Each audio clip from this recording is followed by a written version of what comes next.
DreAllDay.com. Dre Baldwin, DreAllDay.com, balloverseas.com. Answering the question in this video, how many opportunities are actually available for players to play basketball overseas?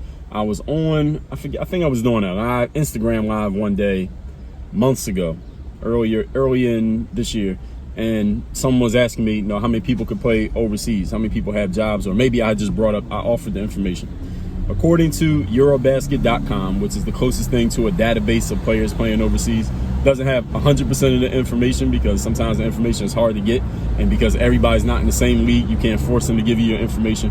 But they have the closest estimate of accurate information as to what's going on in the overseas basketball world. According to their site, just over 4,000 Americans are playing professional basketball internationally, meaning they're signed to a contract playing for a team professionally somewhere in the world outside the United States in the year 2020. Just over 4,000 people. So it was, I believe the number was 4,100-ish, something like that.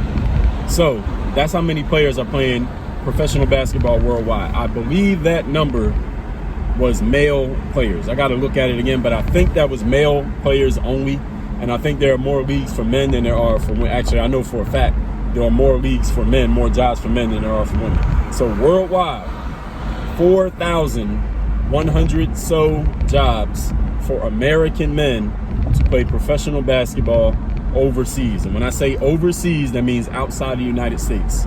So even if you don't cross a sea to go play, I'm putting that in the overseas basket. All right, now you combine that with another 750 in the NBA and the G League, you're looking at less than 5,000 available jobs for professional basketball players worldwide. I'm gonna come back to that in a moment.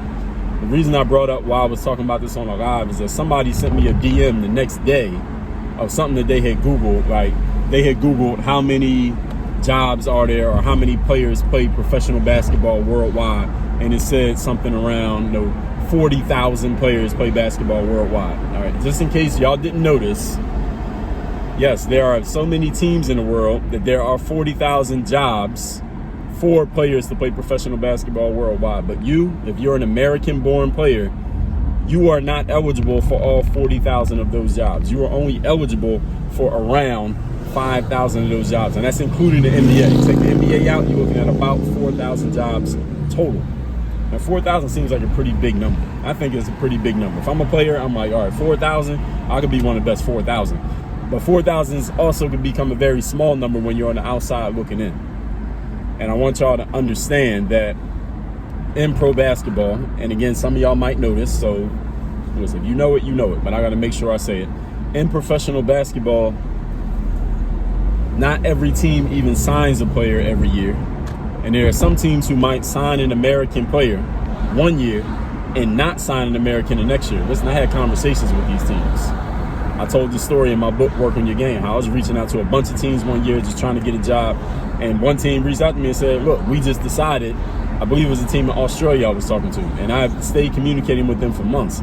And they said, you know what, Mr. Baldwin, we decided that we're not going to sign an import player this year. That's what they call it. Import meaning somebody who's not from the country that the team is based in. Because to sign import players, there's all this other paperwork and league fees and all this stuff that they have to go through just to sign a player who's not from the country that the team is based in, and that costs them money. It takes time. They got to have certain accommodations, like a place for you to stay, like how you're going to eat, all these things they have to figure out. So some teams just decide sometimes, you know what, we are not going to hire an American player this season. We're just not going to do it. And they might have had an American player this season before, but they decided this season they're not going to do it. And sometimes that's just the way that it goes. So just because a team has hired Americans in the past doesn't mean that they're going to hire Americans this time. So every job is not every job, if you understand what I'm saying. A job ain't always a job. Sometimes it could be a job and then it becomes not a job. So you can keep that number in your mind, 4,000-ish jobs available worldwide for players to play overseas. But don't let that number discourage you, because you might think it's not a lot. But also don't let that number have you thinking that it's sweet just because it seems like a pretty big number, because that number, again, it can become very small in a very short period of time if you're not on top of your business, you're not on top of knowing what's going on, or you don't have anybody in your corner who's on top of your business. So just wanted to make sure I put that number out there. Again, according to what I saw, Eurobasket.com, I believe they were only talking about male players, and that's that.